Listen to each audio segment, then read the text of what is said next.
বিপিএলে অংশগ্রহণের পর থেকেই বরাবরই শক্তিশালী দল করে আসছে ফরচুন বরিশাল। এবারও তার ব্যতিক্রম হয়নি। দলটিতে আছে তামিম মুশফিক, মাহমুদুল্লাহ রিয়াদ, রিশাদ হোসেন ও তাওহিদ হৃদয়ের মতো তরুণ ক্রিকেটার।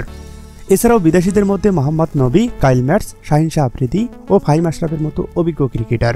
সেই শক্তিমত্তার উপর ভর করে ইতিমধ্যেই প্লে অফ পর্ব নিশ্চিত করেছে তামিমের বরিশাল।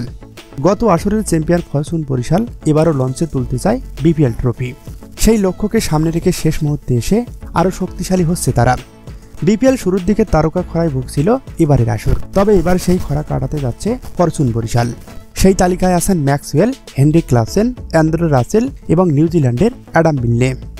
দলটির সূত্র থেকে জানা গিয়েছে ম্যাক্সওয়েল, হেনরিক ক্লাসেন এবং অ্যাডাম মিলনে তাদের দলের হয়ে বিপিএল মাতাতে আসছেন, এটা এক প্রকার চূড়ান্ত।